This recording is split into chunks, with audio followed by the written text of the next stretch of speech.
அடியார்களுக்கு வணக்கம். இப்ப பாத்தீங்கன்னா ருத்ராட்ச லிங்கம், அதாவது இந்த ஆலயம் ருத்ராட்ச ஆலயம் பேர். இந்த ஆலயம் எங்க இருக்குன்னு பாத்தீங்கன்னா நாட்ராம்பள்ளி, வேலூர், ஆம்பூர், வாணியம்பாடி, நாட்ராம்பள்ளி என்ற ஊர்ல 9 அடி உயரங்க மொத்தம். இது மட்டும் இந்த இடத்துல 3 லட்சம் ருத்ராட்சத்தாலேயே நாங்க அலங்காரம் பண்ணி சுவாமி முழுக்க ருத்ராட்சத்தாலேயே சுத்தி அது அதாவது அடுத்த மாதம் ஜூலை மாதம் 7ஆம் தேதி சிறப்பு விழா வைத்திருக்கிறோம். இவரை நாங்க திறந்து எல்லா பொதுமக்கள் பக்தர்களுக்கு பரிசுக்காக வச்சிருக்கிறோம். மொத்தம் இன்னைக்கு மட்டும் 1 லட்சத்துக்கும் மேற்பட்ட ருத்ராட்சங்கள் சுற்றி ஆரம்பிக்க மொத்தம் ருத்ராட்சங்களால இந்த ஆலயத்தை அமைக்க நாங்க முடிவு செய்திருக்கோம். அதாவது ஜூலை 7ஆம் தேதி ஞாயிற்றுக்கிழமை இந்த ஆலயத்தின் சிறப்பு விழா.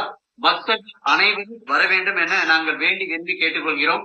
ஆனா இங்க தங்குற வசதி, எந்த ஒரு கழிப்பிட வசதி எதுவுமே கிடையாதுங்க இங்க. ஆனா வர அத்தனை பேருக்கும் அன்னதானம் ஏற்பாடு பண்ணியிருக்கோம். ஜூலை 7ஆம் தேதி மறந்துடாதீங்க. எங்களுக்கு இந்த ருத்ராட்சங்கள்லாம் அமைக்க நிறைய தொகை தேவைப்படுது. அதற்காக நாங்கள் நன்கொடை உங்களிடம் கேட்கவில்லை. எங்களிடம் நீங்கள் ருத்ராட்சம் வாங்கி கொண்டாலே போதுமானது. அந்த ருத்ராட்சத்தை சேல்ஸ் பண்ணி தான் நாங்க அந்த தொகைக்கு இந்த ஆலயத்தை அமைக்கிறோம். இந்த ஆலயத்துக்கு பாருங்க, இந்த சிறப்பின் அதிசயத்தை நீங்க பார்க்க போறீங்க. பாருங்க, 5 மரங்கள் ஒன்றாக இணைந்திருக்கும் அதிசயம் இந்த ஆலயத்துல. இங்க பாருங்க, அரச மரம் ஒன்று, இது ஒரு வேப்ப மரம், இதுவும் ஒரு வேப்ப மரம், வெப்பாலை மரம், இந்த 4 மரம், அங்க பாத்தீங்கன்னா பனைமரம், 5 மரம் ஒன்றாக இணைந்திருக்கும் அதிசயம் இந்த ஆலயத்துல நீங்க பார்க்க முடியும்.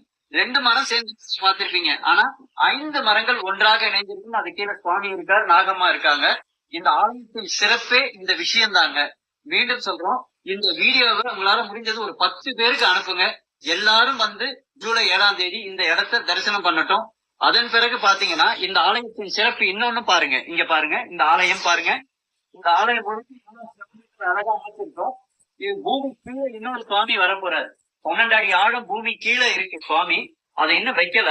அதை வைக்கிறதுதான் முயற்சி எடுத்துட்டு இருக்கோம். இந்த ஆலயம் முழுக்கவே பாருங்க, எவ்வளவு பெரிய ஆலயம் பாருங்க.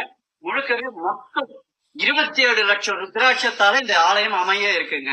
அதனால உங்களிடம் மீண்டும் கேட்கிற, நன்கொடை கேட்கவில்லை. எங்க கிட்ட ருத்ராட்சம் இருக்கு, ஸ்படிக மாலை இருக்கு, இன்னும் என்னென்னமோ இருக்கு. எல்லா பொருளும் நீங்க வாங்கிக்கிட்டாலே போதும். அந்த தொகைக்கு நாங்க இந்த ஆலயத்தை அமைச்சிருவோம். அதனால ஜூலை 7ஆம் தேதி அந்த சன்னிதானம் மட்டும், அந்த ருத்ராட்ச லிங்கம் மட்டும்தான் திறக்கணும். இந்த ஆலயம் முழுக்க ருத்ராட்சமா அமைச்சிட்டு எப்ப திறக்க போறோம்னா அது அடுத்த வருடம் 2025. எல்லாருக்கும் அந்த செய்தி சொல்லுவோம்.